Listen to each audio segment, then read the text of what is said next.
This conference will now be recorded. अद्य शुक्रवासरः अथवा भृगुवासरः चैत्र कृष्ण चतुर्थी संकष्ट चतुर्थी दिनांक 30 अप्रैल 2021 केस पेपर पृष्ठ क्रमांक 3 शंखं चक्रं जलौकान् चारुदोर्भिश्चतुर्भिः सूक्ष्मस्वच्छातिहृद्यां शुकपरिविलसन् मौलिमम्भोजनेत्रं कालाम्भोदोज्ज्वलाङ्गं कटितटविलसच्चारुपीताम्बराढ्यं वन्दे धन्वन्तरिं तं निखिलगदवनप्रौढदावाग्निलीलम् प्रौढदावाग्निगीतं ब्रह्मणो हि समारब्धामान्तरेयाद्येषु पुत्रिकाम् अस्मदाचार्यपर्यन्तां वन्दे गुरुपरम्पराम् आयुर्वेदरतं वन्दे माधवाख्यं महागुरुम् आयुर्वेदामृतं सर्वं शिष्येभ्यो यः प्रदत्तवान् द्रष्टाज्ञानी दृष्टकर्मा कृतकर्मा तथैव च अध्यापकोऽभिषक्श्रेष्ठो महान् संशोधकस्तथा गुणैरेतैः समुदितैः यत्कार्यं ततनोति सः समृद्ध्यर्थं हि कार्यस्य वयं नु प्रयतामहे सरस्वत्यै नमो यस्याः प्रसादात् पुण्यकर्मभिः बुद्धिदर्पणसङ्क्रान्तं जगदध्यक्षमीक्षते आत्रेयं प्रथमं वन्दे जगद्गुरुम् आयुर्वेदामृतं सर्वं गृहीत्वा हि सुरेश्वरात् अग्निवेशादिकेभ्यो यत् प्रयच्छत् मुनिसत्तमः तन्त्रकर्ता प्रथमं तन्त्रकर्तारम् अग्निवेशं नमामि।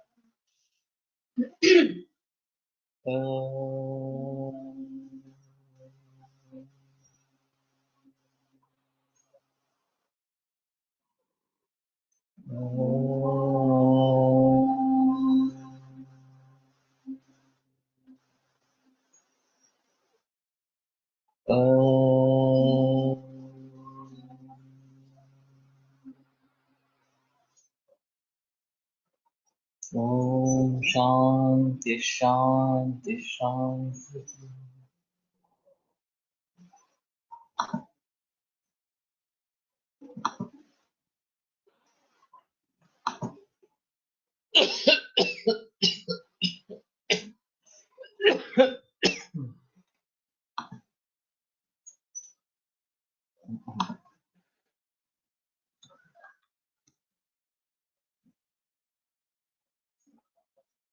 तो मैं अजीर्ण और मलावष्टम्भ इसके बारे में बात कर रहा था और ये काफी बड़ी समस्या है। मलावरोध पे वैद्य खड़ीवाले ने एक किताब पब्लिश की थी मराठी में और वो काफी बड़ी किताब है और बहुत सारे वैद्यों के भी इसको छपवाए हैं।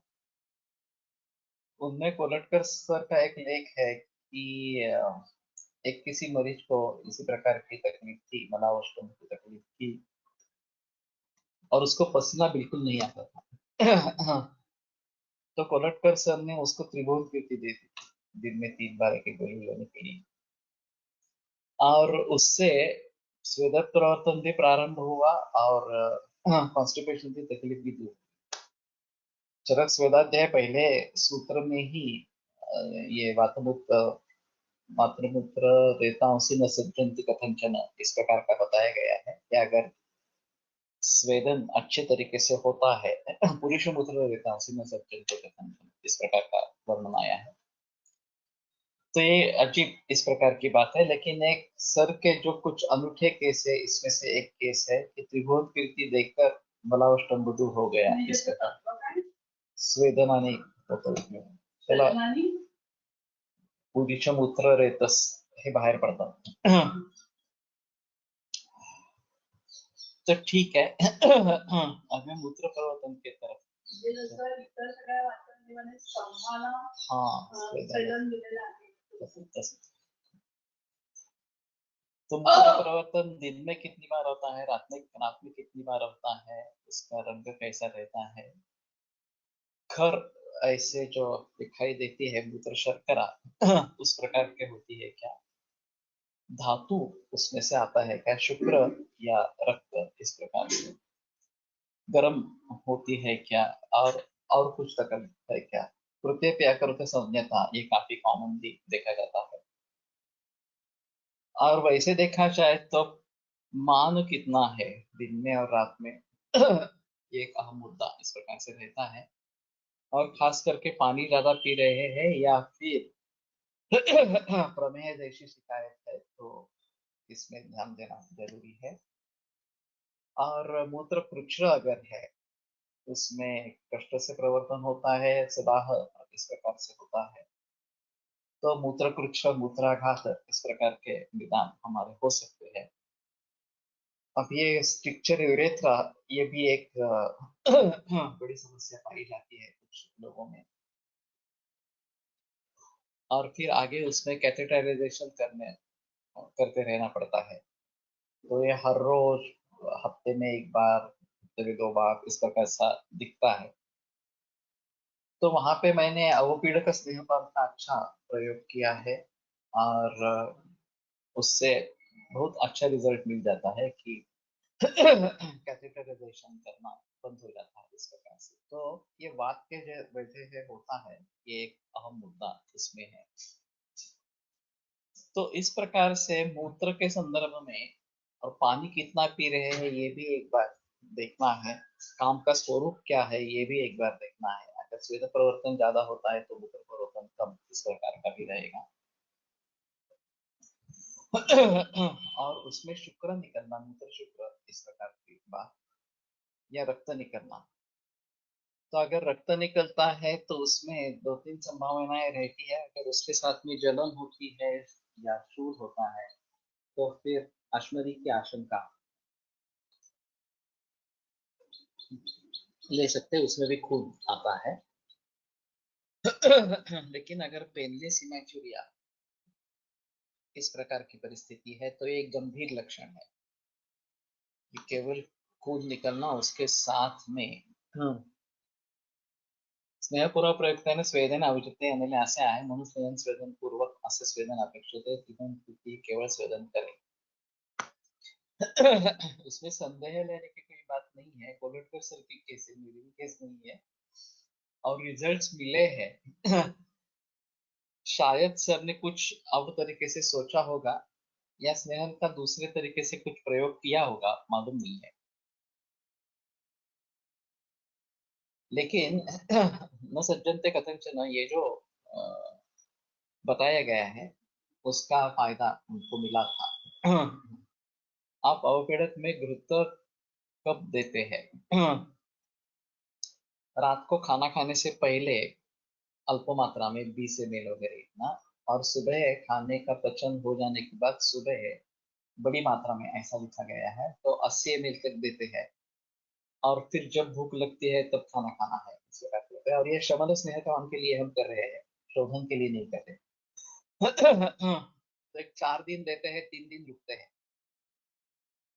तो फिर 4 दिन देते हैं, फिर 3 दिन रुकते हैं, ऐसा करते हैं। कभी 5 दिन देते हैं, 2 दिन रुकते हैं। तो और जब जिन 2 दिनों में या 3 दिनों में स्नेहपान नहीं देते हैं, अगर उसमें जरूरत है तो स्नेह वस्तु देते हैं। तो इससे काफी अच्छा रिजल्ट मिलता है।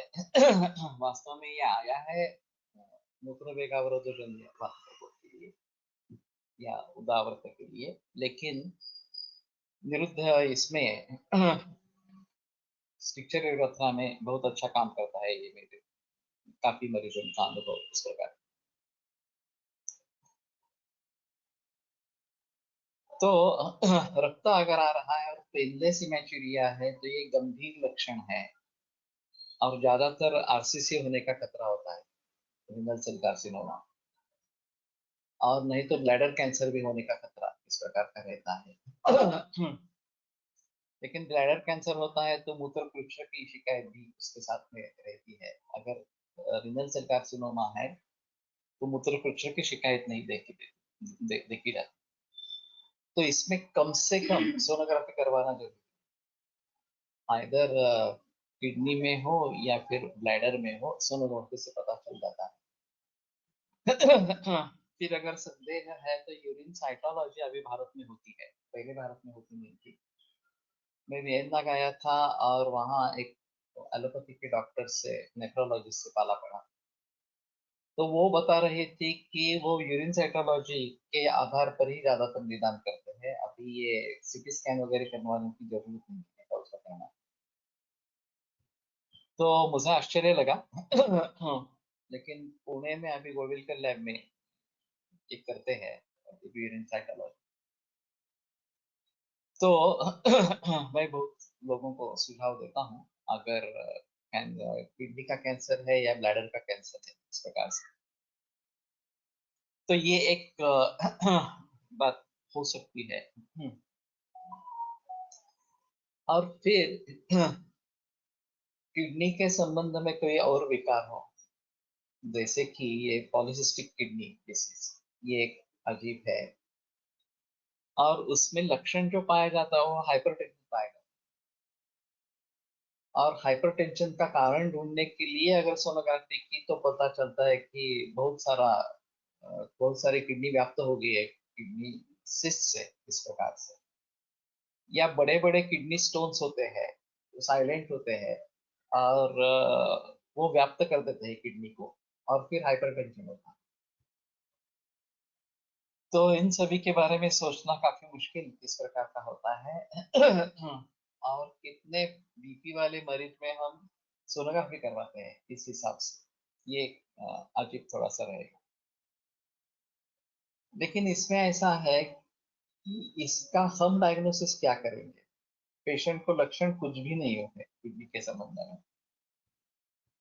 माँ की मूत्र की मात्रा कम होती है, आगे आगे चलकर ये होगा, लेकिन शुरू में तो कुछ नहीं होता है इस प्रकार से।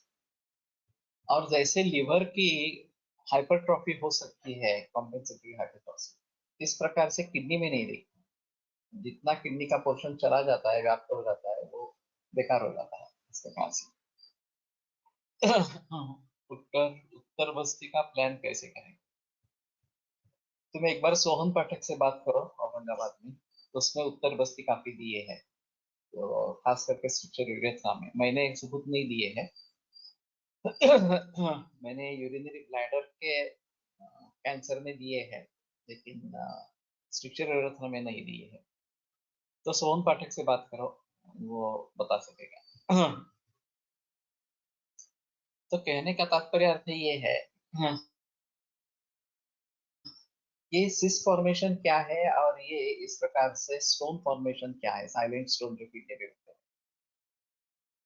तो सिस का एक मतलब ऐसा है कि जो कुछ अनावश्यक भाग जो शरीर के लिए पीड़ादायक है, उसको अगर शरीर बाहर नहीं निकाल सकता है, तो उससे तकलीफ न हो इसके लिए उसको सिस बना के कहीं पे रख देते हैं।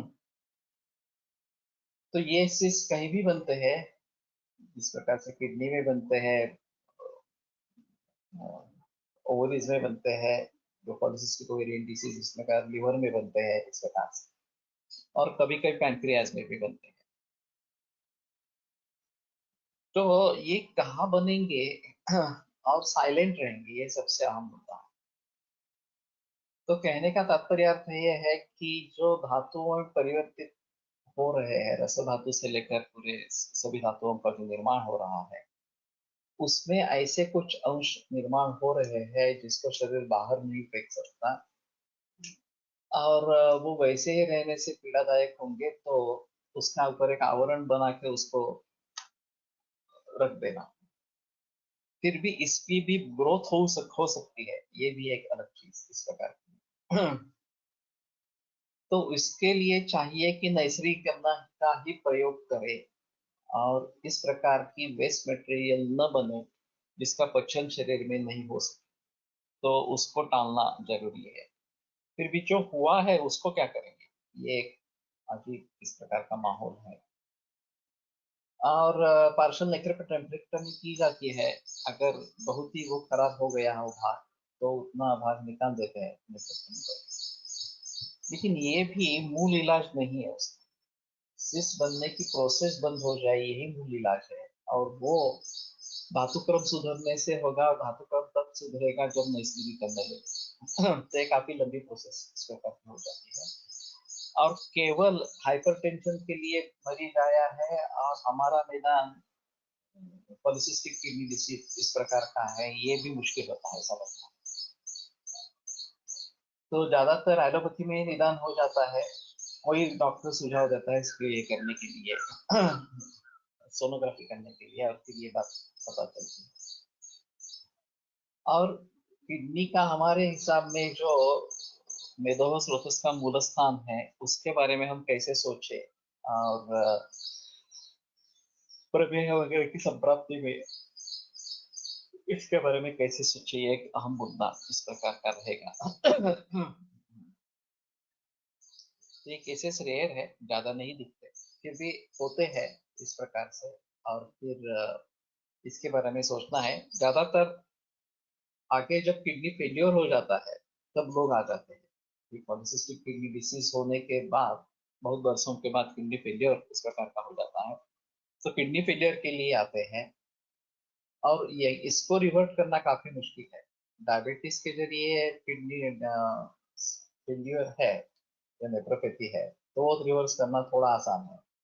हाइपरटेंशन से जो है वो रिवर्स करना थोड़ा कठिन है, और इस प्रकार की पॉलिसिस्टिक किडनी डिसीज है और फिर उसको रिवर्ट करना ये और मुश्किल इस प्रकार की बात होती है। तो ये करते रहने से थोड़ा उपयोग इस प्रकार का रहेगा। काही लोक असे असतात की ज्यांना हृदयामध्ये युटी आहे किंवा तत्सम लक्षणं, तरी आपण काय करतो? कशाचं लक्षण असतं? जनरल इन्फेक्शन जसं होतं तसं नाही होत ऍक्च्युअली, पण उन्हाळे लागलं या स्वरूपाचं खूप लोकांसाठी सापडतं.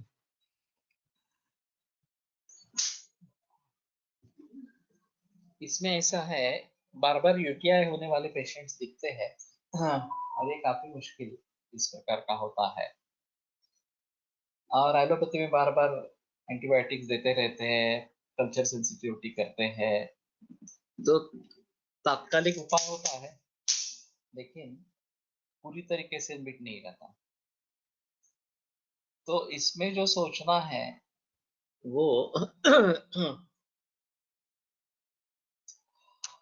हमारी इम्यूनिटी बढ़ाना, यही बात सोचनी है। चंद्रप्रभा, वंग मिश्रण, उशीर, हरित इत्यादि ये सब काम करते हैं हमारे हिसाब से, और यूरिनरी इन्फेक्शन कवर होता जाता है इस प्रकार से। लेकिन फिर भी मूल रूप से इसका इलाज होने के लिए रसायन चिकित्सा कुछ देते रहनी चाहिए। और शायद इसमें प्रतिकार शक्ति कैसे बढ़ाए, इसके बारे में जिक्र होना बहुत जरूरी है, दीर्घकाल करना पड़ता है, फिर ये समस्या मिटती है। ऐसा है कि चलती ही रहती है, ऐसा नहीं। अगर आयुर्वेद की दवा चलती रहती है, लेकिन कुछ बरस भी लगते हैं उसमें कि पूरे तरीके से ठीक हो जाए, इसके लिए कुछ बरस भी लगते हैं। तो इसके बारे में जरूर सोचना है कि इस प्रकार के इन्फेक्शंस अगर होते हैं, और कभी कभी ट्यूबरकुलर इन्फेक्शन भी होता है किडनी का। अब एक लंग के टीबी को छोड़कर बाकी सब टीबी में एलोपैथी का इलाज उतना अच्छा असरदार नहीं है। लंग टीबी में उनका है, लेकिन बाकी में है नहीं। और फिर इसके लिए हम कैसे सोचेंगे, राजयक्ष्मा की चिकित्सा करेंगे या और कुछ करेंगे, ये एक अलग मुद्दा इस प्रकार का हो जाता है। और इसके बारे में सोचना पड़ेगा। नेफ्रोटिक सिंड्रोम आयुर्वेदिक नुसार विचार कसा करावा, ये काफी मुश्किल इस प्रकार का ही है। और खास करके बच्चों में पाया जाता है। 4, 5, 6 वर्ष से लड़कों से या लड़कियों से लेकर 16, 17 बरस तक ये नेफ्रोटिक सिंड्रोम दिखाई देता है। कभी कभी बड़े उम्र में भी दिखाई देता है। और इसमें एक अहम मुद्दा है कि प्रेडनिसोलोन 60 mg से अगर स्टार्ट करते हैं तो कुछ लोगों में असर हो जाता है, दिक्कत नहीं होती। लेकिन बहुत सारे लोग ऐसे भी हैं जिनको इससे रिलीफ होता है, वो तात्कालिक होता है, सूजन आना शुरू हो जाता है चेहरे पर वगैरह, और फिर ये बार बार दोहराता रहता है। फिर टेपर ऑफ करते हैं, फिर शुरू करते हैं, फिर अगर एल्ब्यूमिन बढ़ गया फिर से शुरू करते हैं स्टेरॉइड्स, और ये चक्कर चलता ही रहता है। तो ऐसे काफी मरीज आते रहते हैं कि जो स्टेरॉइड डिपेंडेंट इस प्रकार के हो गए हो, कुछ दिन के लिए होता है और फिर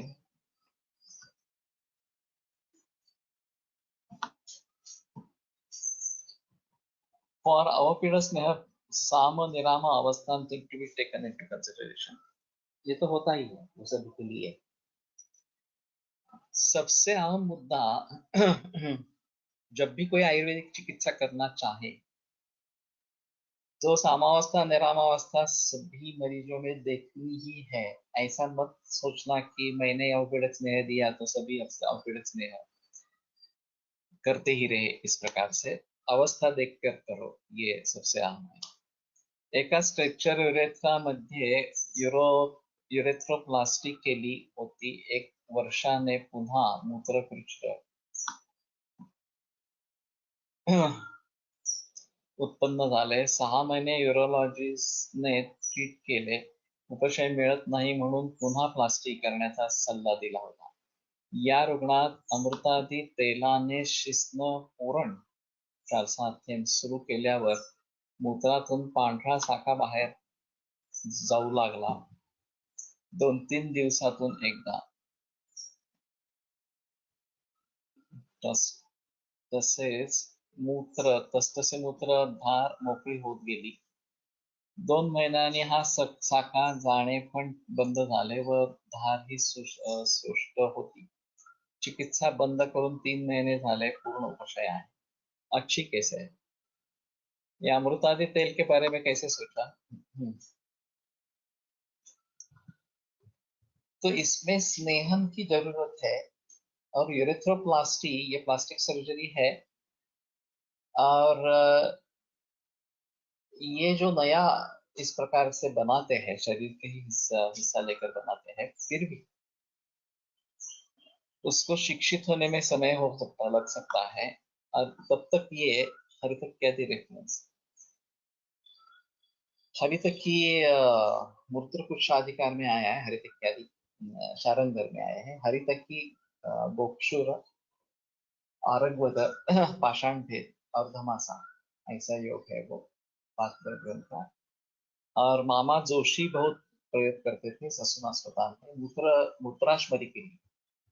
मूत्राशमरी के लिए भी मैं प्रयोग करता हूँ। अवपीडक स्नेहाचा शेड्यूल एकदा सांगाल का पुन्हा? रात को खाना खाने से पहले 20 ml मैं बस्तेमयंत्र के दूध का ज्यादा प्रयोग करता हूँ उसमें लेने के लिए। और ज्यादातर हो तो केवल दूध और चावल ऐसा ही खाने के लिए सुझाव देता हूँ उन दिनों में। और दूसरे दिन में सुबह है 80 ml इतना घी लेना है पहला पचन होने के बाद, और फिर जब भूख लगे तब खाना खाना है। ऐसे 4 दिन करना है, फिर 3 दिन गैप देनी है, फिर 4 दिन करना है, या 5 दिन करना है, 2 दिन गैप देनी है, फिर 5 दिन करना है। ऐसा करके फिर बाद में जैसे ये तकलीफ कम होती जाएगी तो 5 दिन से 4 दिन, 4 दिन से 3 दिन, 3 दिन से 2 दिन ऐसे घटाते जाना और फिर नॉर्मल डाइट पे लाना। तो ये मैं इसकी बात कर रहा था नेफ्रोटिक सिंड्रोम की। और बड़ी मात्रा में स्टेरॉइड देने से शुरू में फायदा होता है और कई लोग उससे भी सुधर जाते हैं।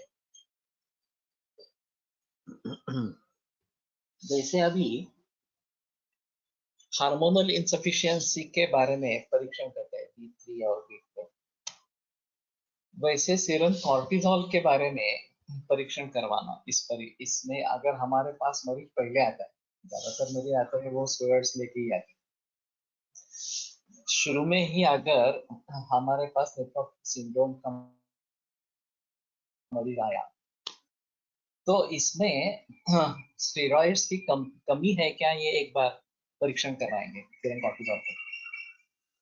और फिर कमी है तो शायद ये इस पे रिस्पॉन्ड करेगा, प्रेडनिसोलोन पर रिस्पॉन्ड करेगा। और लेकिन वो हमें तो नहीं देना है, वो एक अलग चीज इस प्रकार की रहेगी। तो हमारे हिसाब से पानी कम करना, दूध बढ़ाना, ये हम करते ही है. गृहचिकित्सेचा विचार केला. तिक्त व शीत वीर्याची द्रव्ये आहेत अमृतादिमध्ये. शिसनासारख्या मृदू स्थानी वापरण्यास जात्यादीपेक्षा अमृतादी योग्य वाटले. Okay. इसमें ये भी बात हो सकती है कि कभी कभी मैं मंजिष्ठा का विकसा नाम से प्रयोग करता हूँ. स्रोतो विस्तार इस प्रकार से करना है. इसमें एक तिक्त रस का एक अहम रोल है. कटुरस का कुछ हद तक रोल हो सकता है, लेकिन वो उससे दाह भी होगा, जलन भी होगी, ये भी सोचना है इस प्रकार से. और स्नेह आवश्यक है. सबसे बड़ा मुद्दा है कि आप तेल का प्रयोग करो या घृत का प्रयोग करो, लेकिन स्नेह आवश्यक है. और ऊपर से डालने के लिए तेल ही अच्छा है. भीतर देना है तो घृत अच्छा इस प्रकार का है. और ये कफज ऐसी चीज संचित हो रही थी, वो इस तेल के जरिए बाहर निकल आई. और फिर ये स्ट्रक्चर कम हो गया. ये अगर रिट्रोस्पेक्टिवली हम देखेंगे तो इस तरीके से इसके बारे में सोच सकते हैं. तो अभी जिन जिन मरीजों में स्टेरॉइड्स देने पड़ते हैं, ऑटोइम्यून डिसऑर्डर्स जो भी है, मल्टीपल स्क्लेरोसिस हो या फिर अमवात की शिकायत हो, सोरियासिस हो वगैरह वगैरह, तो हमारे पास पहले मरीज आते ही नहीं है. ये सभी के जगह हाल है. फिर भी अगर संयोग से हमारे पास पहले मरीज आता है कि जिनमें स्टेरॉइड्स का प्रयोग किया जाता है, उनमें हम सीरम कॉर्टिजोल करके देखे कि उसकी कमी है क्या इस प्रकार से शरीर में. और फिर एक इंटीग्रेटेड विचार में जिसमें नेचुरल स्टीरॉइड्स है, अश्वगंधा और यष्टि मधु में नेचुरल स्टीरॉइड्स है, अभी ये बात केमिस्ट्री से पता चलती है, तो उनके बारे में कोई सोच सकेगा और उनका प्रयोग कर सकेगा. लेकिन ऐसा है इसमें कि हम हमारी दृष्टि से उसका निदान करें, उसकी चिकित्सा करें. सोरियासिस अलग चीज है, रूमेटॉइड आर्थराइटिस अलग चीज है, मल्टीपल स्क्लेरोसिस अलग चीज है, या बाकी जो भी इस प्रकार के एसिडी वगैरह है, ऑटोइम्यून डिसऑर्डर्स, ये अलग अलग ही माहौल इस प्रकार के हैं. और एसएलई खास करके बहुत ही डिफिकल्ट है. तो इसमें एक सिस्टम से दूसरे सिस्टम में दोष चले जाते हैं.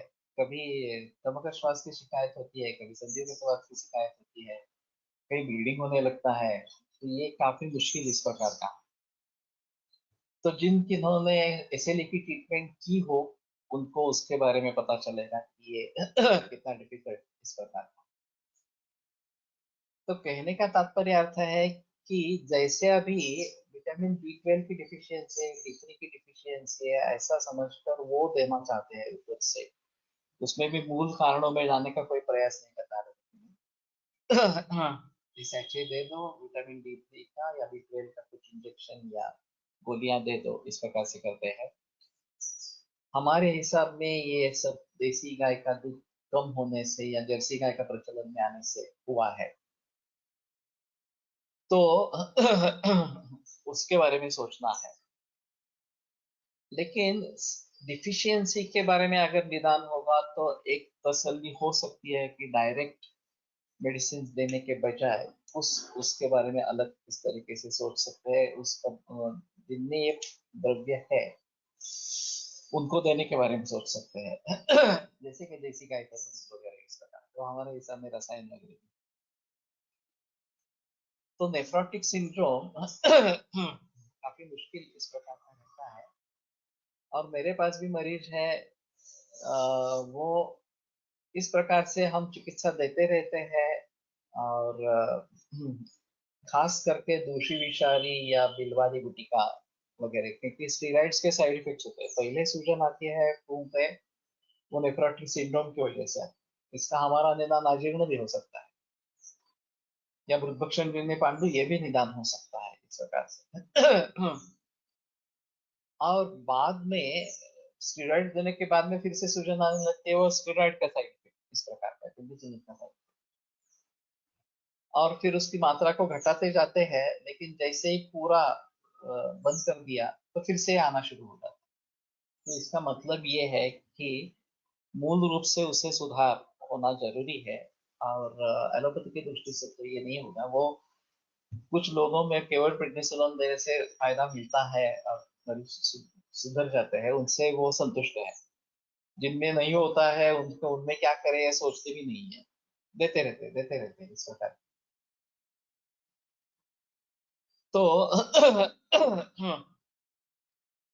ये नेफ्रोटिक सिंड्रोम भी एक अजीब इस प्रकार का है, और उसमें कैसे उसके बारे में सोचेंगे ये एक थोड़ा अहम मुद्दा रहेगा। लेकिन हमारे हिसाब में अग्नि का मुद्दा महत्वपूर्ण है। और जो गुणार्द्र का योग बताया गया है शोथ चिकित्सा में, वो एक अच्छा इसमें काम कर सकता है। अगर अग्नि मांग्य है तो शोध के लिए आया है। और मैंने ज्यादा नहीं दिया है, लेकिन वैद्य आनंद सर ने, बापू आनंद सर ने 200 ग्राम का डोज दिया है 20 तोला, ये जो ग्रंथ में बताया है। तो 1 तोला से शुरुआत करके 20 तोले तक बढ़ाना इस प्रकार का, उसके साथ में उतना ही गुड़ देना। मेरा इतना साहस नहीं हुआ देने का। मैं थोड़ा थोड़ा बढ़ाता रहता हूँ 1-1 ग्राम का हैसियत से, लेकिन उससे भी रिजल्ट्स मिलते हैं। तो ये गुणार्द्र का योग इसमें प्रयोग में ला सकते हैं। वैसे साप्यादि लोह, कौटिल्य शिलाजितु और नवायस लोह, ये काफी पांडु और शोध दोनों के हिसाब से अच्छे इस प्रकार के योग है, तो उनका प्रयोग कर सकते हैं। तो मूत्र के बारे में ये भी ये सभी चीजें है। लेकिन अभी मैं मानता हूँ कि डायबिटीज के मरीज हमारे जो है वो हमारे हिसाब में प्रमेह के रुग्ण है या नहीं है, ये मूत्र परीक्षण करके निश्चित करना आवश्यक है। और ज्यादातर ये सब उदकमेह इसमें शामिल होंगे, या फिर सांद्र प्रभाव में सांद्र में इस प्रकार में दिखेंगे, ऐसी थोड़ी स्थिति है। स्वेद प्रवृत्ति 12 महीने उन्हाळ्यात शारीरिक काम केलं, तो जिनको 12 ही महीने स्वेद इस प्रकार का होता रहता है, उनमें या तो पित्त की वृद्धि होती रहती है, पित्तंत स्वेद रक्तयोः इस प्रकार से, या द्रव अंश ज्यादा होता है और उसके साथ में उष्णता होती है, तो ये स्वेद प्रवर्तन भी ज्यादा होता रहता है। और खास करके हस्तपाद तल, यहाँ पे स्वेद प्रवर्तन होना काफी लोगों में दिखता है। तो इसके पीछे ये पित्त वृद्धि, ये पानी ज्यादा पीना, द्रव वृद्धि, और तीसरा जो है वो मानसिक भाव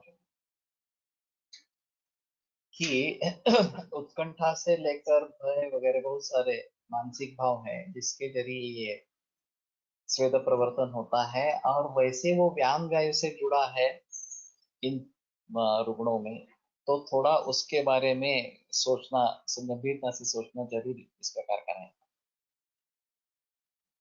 तो इन सभी के बारे में थोड़ा जिक्र होना चाहिए कि इस प्रकार का जो स्वेद प्रवर्तन होता रहता है, एक मरीज आते रहते हैं इस प्रकार के स्वेद प्रवर्तन बहुत होने वाले। और गिरीश जैसी दवा अच्छी काम करती है, स्तंभन, स्वेदन के विपरीत स्तंभन है, तो दातार गुरु जी के हिसाब से केवल गिरीश 10 और 2 इस काल में देते हैं तो भी काफी फायदा होता है। मूत्र को बाहर निकाला जाए इस प्रकार से कोई चिकित्सा देते हैं, अगर द्रव प्रधान इस प्रकार का है तो चंद्रप्रभा शोधन बिल्कुल ये भी यूज कर सकते हैं। और मानस अगर है तो फिर वसंत कुसुमाकर वगैरह इस प्रकार के द्रव्य का प्रयोग करना चाहिए, कि जो मानस भाव पर अच्छी तरीके से काम करेंगे। और दुर्गंध अगर उसमें ज्यादा आती है तो एक सोचने की बात इस प्रकार की है। तो दुर्गंध का मतलब है शरीर में कुछ प्रक्रिया ठीक तरीके से नहीं चल रही, पित्त का संबंध ज्यादा इस प्रकार का है। तो सुगंधित द्रव्यों का प्रयोग करना, दुर्गंध के लिए सुगंधि का प्रयोग करना ये आवश्यक है। चाहे वो चंदन का प्रयोग हो, उशीर ये एक अच्छा है, इसमें उसका प्रयोग इस प्रकार से हो सकता है। या दूसरे किसी प्रकार से गुलाब वगैरह इस प्रकार के जो सुगंधित द्रव्य है उनका प्रयोग उसमें कर सकते हैं।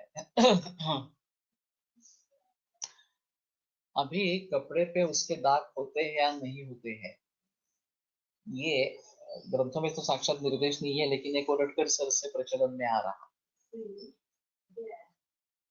तो शायद अगर पित्त का संबंध ज्यादा हो इसमें, तो उसके दाग धब्बे रह जाते हैं।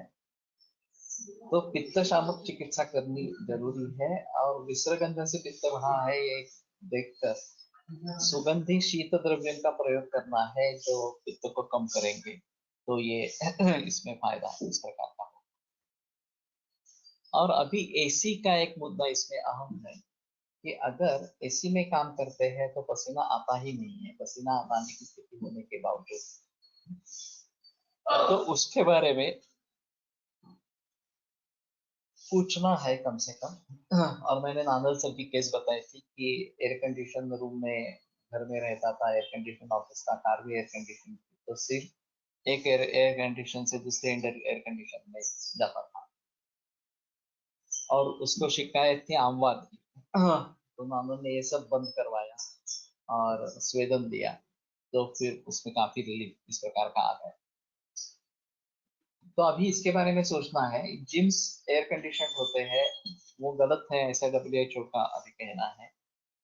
तो जिम्स एयर कंडीशन नहीं होने चाहिए, उसमें हम पसीना बहाने की कोशिश करते हैं और ये रोक देता है पसीना को, तो ये विरुद्ध इस प्रकार का हो जाता है।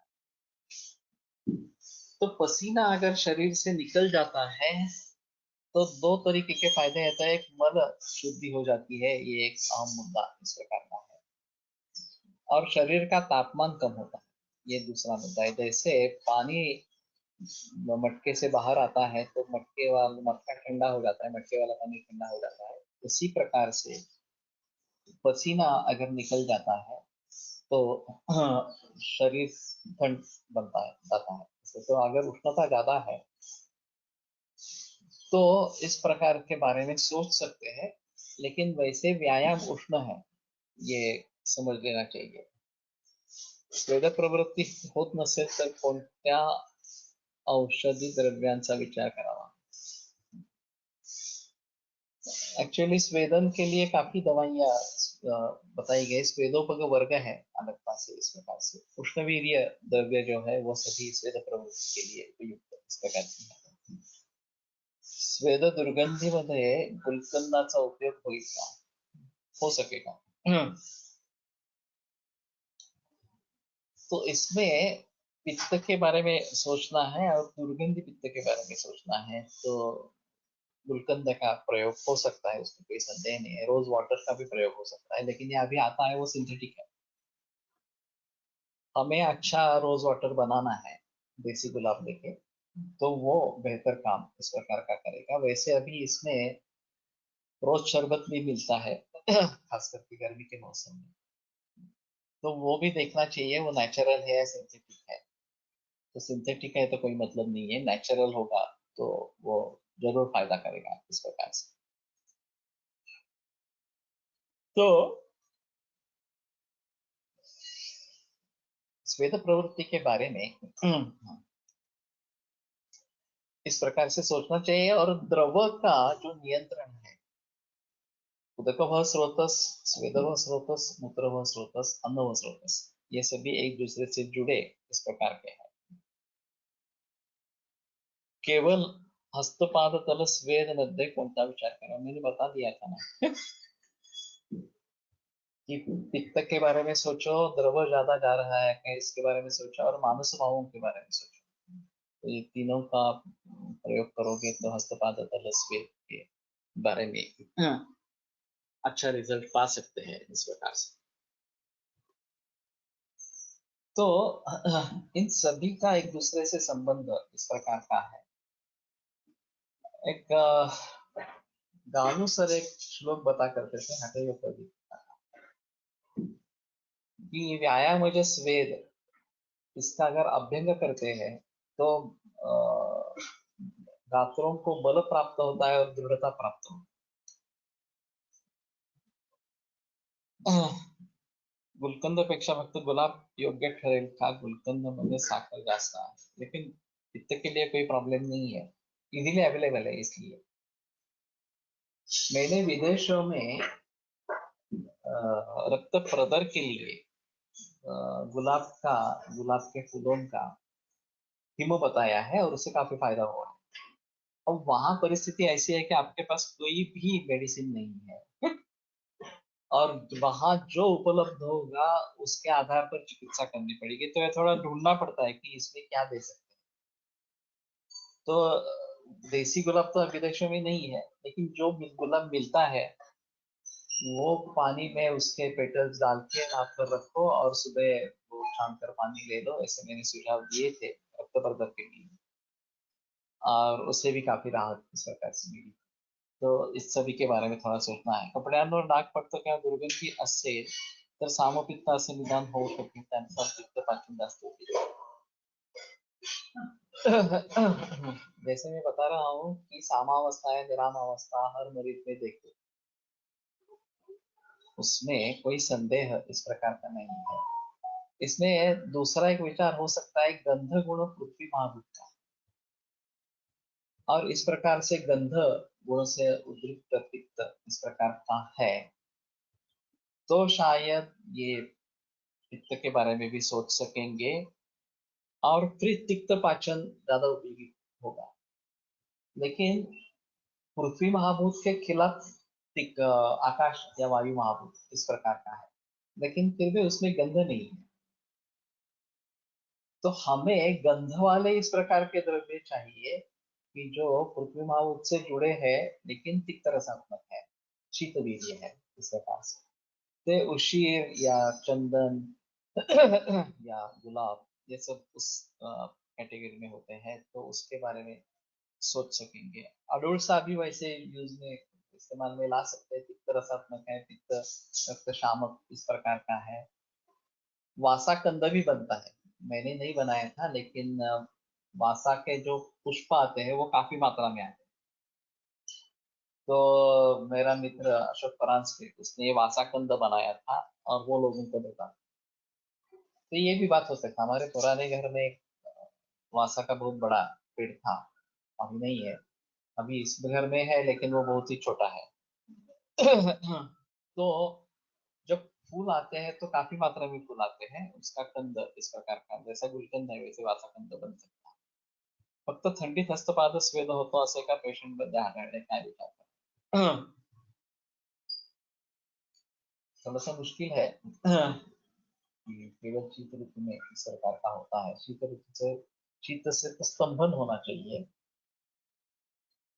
हाँ, पूरी हिस्ट्री लेने के बाद कुछ पता चले, अभी तो आपाततः ऐसा नहीं होना है, इस प्रकार से है। अगर मानसिक भाव है, लेकिन वो मानसिक भाव सिर्फ शीत ऋतु में कैसे रहेंगे, ये भी एक अजीब चीज है। मैंने ऑस्ट्रेलिया में एक अजीब अनुभव महाराष्ट्रियन से सुना था कि बहुत ही ठंडी का मौसम इस प्रकार का था और कुछ मैच वगैरह थी, सुबह सुबह उसके लिए चले थे और कुछ गड़बड़ हुई और पुलिस ने गाड़ी रोकी इस प्रकार से। ये बहुत घबरा गया और फिर केवल हमारी गाड़ी रोकी गई है, बाहर भी ठंड थी, बहुत कम टेम्परेचर था, तो उसको पसीना पसीना हो गया पूरा। फिर हुआ कुछ नहीं, मालूम नहीं, कुछ उसने सुझाव पुलिस ने सुझाव दिया और जाने दिया। लेकिन इस प्रकार से अगर स्ट्रेस बढ़ता है तो कभी कभी वो बोल रहा था कि मैंने एसी चलाया इस अवस्था में, बाहर इतनी ठंड थी तो भी मैंने एसी चलाया, नहीं तो गर्म करते हैं वास्तव में। तो ये थोड़ा देखना चाहिए। और खाने पीने में उसके कुछ हेतु है क्या, फिर भी ठंडी के मौसम में क्यों, ये सवाल रहता ही है। तो एक पूरी हिस्ट्री लेके थोड़ा सा उसके बारे में सोचो। तो कहने का तात्पर्य अर्थ है कि एसी के बारे में इसमें सोचना है और द्रव पदार्थ उदक स्रोत के बारे में भी पूछताछ करनी है, पानी कितना पीते हैं वगैरह ये सब देखना चाहिए, और फिर उसके आधार पर चिकित्सा कैसे करेंगे ये थोड़ा सोचेंगे तो अच्छा रहेगा। रजक प्रवृत्ति कोरफडगर यूजफुल हस्तपाद तिसरे हस्तपाद हो सकता है क्योंकि कोरफड शीतवीर्य है और जरूर इसका प्रयोग कर सकते हैं। मैंने कुमारी रजनी वटी बनाए हैं, रजनी को कुमारी सरस की भावना देखकर उसकी वटी बनाई है। तो रजक प्रवर्तन कम होता है तो उसमें देते हैं इस प्रकार से। रेनॉल्ड्स फिनोमिनन मध्ये कसा विचार करावा, मालूम नहीं मुझे रेनॉल्ड्स फिनोमिना क्या है, मैंने मरीज नहीं देखा है या फिर आया नहीं है मेरे पास।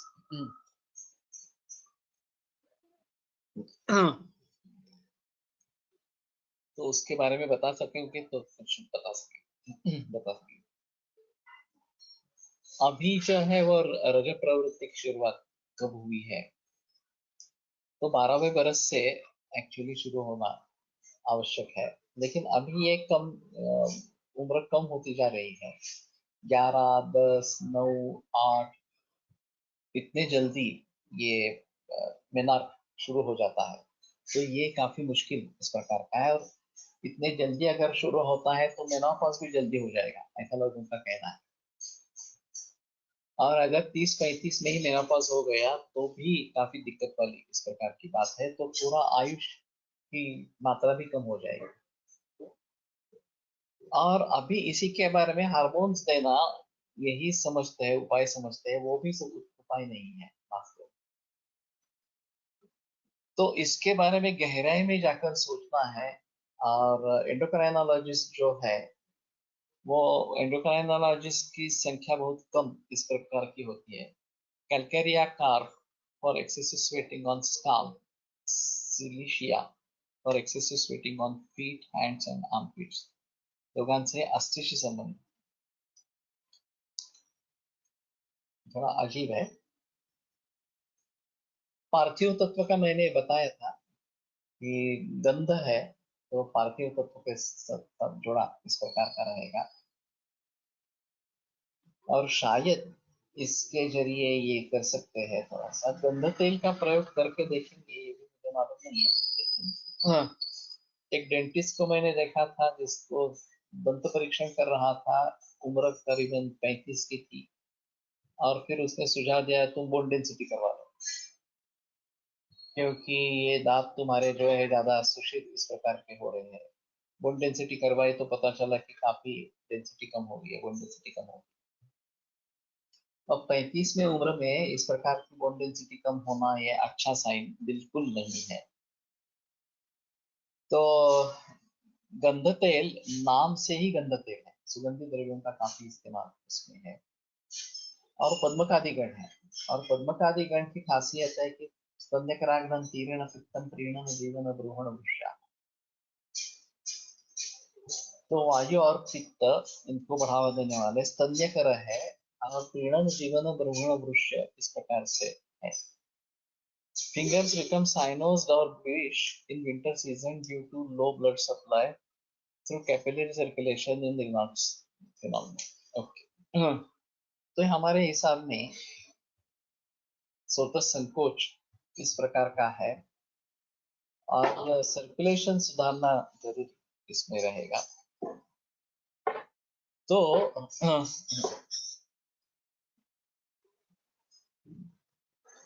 हस्तपादतल हे रक्तसार अवयव आहे, त्यामुळे रक्तकोशी संबंधी हस्तपादतल स्वेद लक्षण मानावे असे वाटते।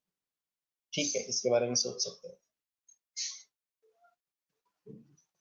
तो रक्त के बारे में इसमें सोचना जरूरी इस प्रकार का रहेगा, और प्राण के बारे में सोचना जरूरी रहेगा।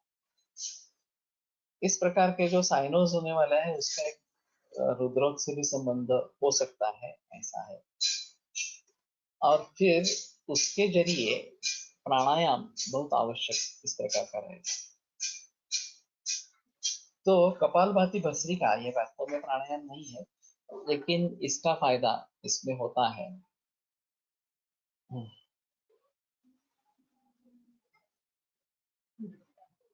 Nisha Haridra is used as breakfast stomach, then how it can act on Rajat Pravartan? ये सिर्फ उसका निशा हरिद्रा का नहीं करना है विचार इस प्रकार से। पाण्डुत्वं तेषु चाधिकं यतोपत् पाण्डुरित्युक्तः। ये जो पाण्डुरोक्ति संप्राप्ति है, दिशाख्या वरवर्णिनी, ये अच्छा वर्ण निर्माण करने वाली और पांडु के हिसाब से अच्छी दवा है। वैसे देखा जाए मंजिष्ठा रजनी द्राक्षा बलान उदान नयोरजा दोदन चैतेशी गौरस्या दरिष्ठ पांडुरगा में गौड़ारिष्ठ आया है। मेरी एक छात्र बना के देखी है तो मैं काफी प्रयोग करता रहता हूँ उसका।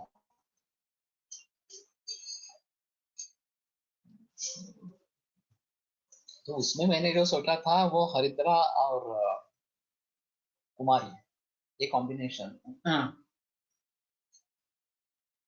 कुर्मी के हिसाब से भी अच्छा है।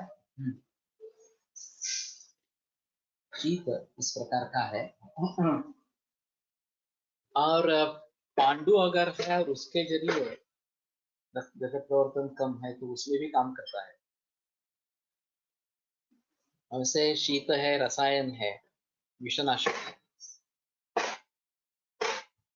तो कुमारी का इस प्रकार से कन्याओं को हाथों में देसी मेहंदी लगाने से आर्तव देर से आता है, ऐसा दादाजी बताते हैं। तो ये भी एक बात इस प्रकार की रहेगी। अभी एक एलआरसिन कंपनी के दो प्रोडक्ट है, लिप्टेडेन और दूसरा कुछ मुझे याद नहीं आ रहा अभी। और एक में कुमारी है। मैंने एक अजीब कॉम्बिनेशन कुमारी आसव और कुटिला रिश्ते, ये कॉम्बिनेशन गृहिणी में ताइरा घड़े देते थे। और उसमें अगर दस्त हो रहे हैं तो कुटिला रिश्ते का डोज बढ़ाना है, अगर कॉन्स्टिपेशन हो रहा है तो कुमारी आसव का डोज बढ़ाना है। और ये डेली बेसिस पर भी कर सकते हैं, नहीं तो 3-4 दिन ये ज्यादा देना वो कम देना, ऐसा कर सकते। लेकिन ये मुहुर्बद्धम मुहुर्द्रव, ये जो आपत्ति गृहिणी में है उसके हिसाब से ये कॉम्बिनेशन, वैसे कुटिलारिष्ट लोग देते हैं वो अतिसार युक्त गृहिणी में ज्यादा इस प्रकार का आता है। तो कुमारी इस प्रकार से भी इस्तेमाल में आ सकती है। हाँ। तो दादा हर्डीकर का जो ऑब्जर्वेशन है उसको अलग तरीके से सोचेंगे। ट्यूबल ब्लॉक मध्ये कसा विचार करावा, ये अलग ही क्वेश्चन है। रज प्रवृत्ति के बारे में बात कर रहे हैं तो सोचेंगे। गौड़ारिष्टचा रेफरन्स चरक पांडु चिकित्सा एलोस कंपाउंड। हाँ, तो मुझे याद नहीं आ रहा था। एलोस कंपाउंड और लिखते हैं इस प्रकार का उनका कॉम्बिनेशन में चलता है। जैसे एलोपैथी में हार्मोन्स देते हैं उसी प्रकार से उनका कहना था। तो वहां प्रवर्तन के लिए एलोस कंपाउंड है एक्चुअली, और संचय कराने के लिए लेप्टेनिन इस प्रकार का। तो कुछ इंटीग्रेटेड आला। मैंने एक अजीब बात सुनी थी, अलारफिन से जो फॉर्मुलेशंस बने हैं वो वैद्य नहीं है। वो कैसे ही आम आदमी है, बुजुर्ग है काफी, लेकिन वो अपने दिमाग से सोचता है, कॉम्बिनेशन बना देता है और प्रैक्टिस में डाल देता है। और बहुत सारे एलोपैथी के लोग इसका इस्तेमाल करते रहते हैं और फायदा भी होता है। वो आयुर्वेद के पास आते ही नहीं है, एलआरसिन के कोई भी रिप्रेजेंटेटिव आयुर्वेद वैद्यों के पास आते ही नहीं। इनका सभी प्रचलन जो है वो एलोपैथिक डॉक्टर्स में ही है, और नाम अजीब अजीब इस प्रकार के है, तो कुछ पता नहीं चलता ये आयुर्वेद की दवा है इस प्रकार से। लेकिन हुआ था ऐसे कि प्रमोद जोग का एक दिन मुझे फोन आया, जो पेडिट्रिशियन है, कि मुझे एक सेमिनार में व्याख्यान देना है, तुम भी आओगे क्या? मैंने कहा कि कैसा सेमिनार है? तो मैंने कि मेडिकल रिप्रेजेंटेटिव्स के ट्रेनिंग का प्रोग्राम है, और आयुर्वेद कंपनी चला रही है, अलारसन कंपनी चला रही है, और उसने प्रमोद जोग को आमंत्रित किया था कि तुम आयुर्वेद के दवाइयों के बारे में उनको जानकारी दे। तो बोला मुझे तो कुछ मालूम नहीं है, तो एलोपैथी का पेडिट्रिशियन है। तो बेहतर ऑप्शन होगा कि तुम आ जाओ। तो मैं गया वहां पे, और फिर ये बड़ा अजीब माहौल था। मेडिकल रिप्रेजेंटेटिव जो है वो टूरिज्म का जॉब उनका रहता है। हर डॉक्टर के पास जाना, उसको वो बताना ये इस प्रकार के प्रोडक्ट्स है, उसको कुछ भेज दे देना वगैरह सब काम। और उनका बैकग्राउंड साइंस का भी नहीं रहता, वो बीकॉम बीए कुछ भी होते हैं। ना कि आयुर्वेद से कुछ लेना देना है, ना कि एलोपैथी से कुछ लेना देना है। और सिर्फ पोपट पंची करनी है कि ये जो बस सिखाया गया है उनको। तो मैंने और उसने, प्रमोद जोग ने जिक्र किया कि तुम्हें एनाटॉमी के बारे में कुछ मालूम है क्या, रोगों के बारे में कुछ मालूम है क्या, द्रव्यगुण के बारे में कुछ मालूम है क्या, इसके एक्शन क्या है ये कुछ मालूम है क्या। कुछ भी मालूम नहीं, ये सिर्फ केवल मार्केटिंग फंडा है और इसके जरिए कारोबार चल रहा है इन सभी कंपनियों में। तो फिर मुझे पता चला कि एलासिन कंपनी के कौन बनाते हैं, तो पता चला कि वो वैद्य है ही नहीं। लेकिन फिर भी उसके कॉम्बिनेशंस काफी प्रचलन में है और अच्छे बिकते रहते हैं। हम इस्तेमाल नहीं करते लेकिन बहुत सारे लोग करते हैं इस प्रकार से। तो ये एक अजीब माहौल इस प्रकार का रहेगा। Yesterday, one 19-year male patient came to clinic, obstructive renal calculi in the right area of 7 but he's suffering high-grade fever since last 7 days. I told him to repeat age and blood urine investigation. I see the urine totally pus formation, radiologically right kidney totally pus formation.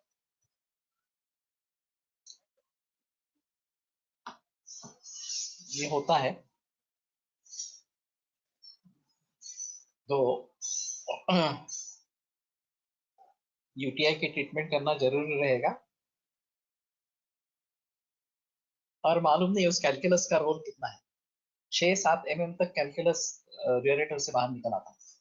मैंने एक WhatsApp पे अजीब message देखा था, 21 millimetre का calculus जो ureter में था वो आसानी से बाहर आया, ऐसा उसने लिखा था। मुझे विश्वास नहीं हो रहा है लेकिन व्हाट्सएप ने एक मैसेज भेजा था इस प्रकार। तो इसमें दोनों का विचार करना चाहिए, इन्फेक्शन का भी विचार करना चाहिए और कैंसिलस का भी विचार करना चाहिए। चंद्रप्रभा दोनों के लिए अच्छी है लेकिन कितना डोज क्या ये सब देखना पड़ेगा। और वंग मिश्रण इसमें एक अहम मुद्दा है। इस कंजनाइटल, अगर कंजनाइटल है तो फिर ये जो मैंने तीसरे महीने का 7वें महीने का मासानुमासिक कषाय और उसके साथ में गर्भपात रस गर्भवती वगैरह ये करो, फलद्रुत ये करो। लेकिन पहले अभी इससे निपटा लो। अतिरजस रावामध्येही पांडूचा विचार होऊ शकतो का, अतिरजस प्रवृत्तीमुळे तुम्हाला रजसा विचार होऊ शकतो का, हो सकता है। मैंने 1-2 उदाहरण ऐसे देखे हैं कि पांडुत्व बहुत हो गया और अप्रवर्तन रुक नहीं रहा था। ब्लड देने के बाद दोनों चीजें भी, पांडुत्व भी सुधर गया और रजोपरिवर्तन भी बंद हो गया। वायर धातु क्षयात कोपो, धातु क्षय से वाता का प्रकोप और वो बात बाहर फेंक रहा है आतव को, ये बात हो सकती है। तो उसके बारे में सोचना जरूरी इस प्रकार का है। ठीक है, कल मुझे एक बार वैसे गर्भाशय के बारे में बात करनी ही है, तो ये जो ट्यूबल ब्लॉक वगैरह का है उसके बारे में भी बहस करेंगे। लेकिन कल एक बार मुझे याद रखना, कंजेनाइटल पीयू जंक्शन ऑब्स्ट्रक्शन में भी देयर। हाँ ठीक है, लेकिन ये बीच बीच में इसके इंस्पेक्शन होता रहेगा। गर्भपाल रस और उस महीने का कषाय देखकर ये दूर हो सकता है, ये मेरा अनुभव है। बहुत सारे कंजेनाइटल केसेस में मैं ये प्रयोग कर रहा हूँ और उसके रिजल्ट बहुत ही अच्छे हैं। तो इसके बारे में जरूर सोचो। आयुर्वेद प्रकांडो निगदित इह शल्यतंत्र प्रधानः शिष्येभ्यः शाश्वतोऽयं निखिलजनकृपा व्याप्तचित्तेन येन आयुर्वेदस्य वाञ्छन् पुनरपि भुवने ताञ्च सुष्ठुः प्रतिष्ठां श्रेष्ठं धन्वन्तरिन्दं प्रणमति च सदा वैद्यवर्गो हि नूनम् वैद्यवर्गो हि नूनम्। ओम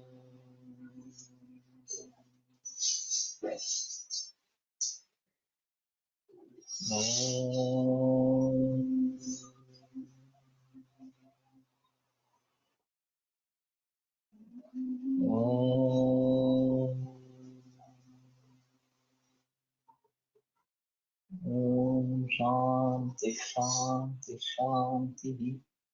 कैल्शियम की कमी होने से भी अत्यता होता है, ध्यान में रखेंगे। अगर इस प्रकार के मरीज मिलते हैं तो थोड़ा सोचेंगे इस प्रकार से।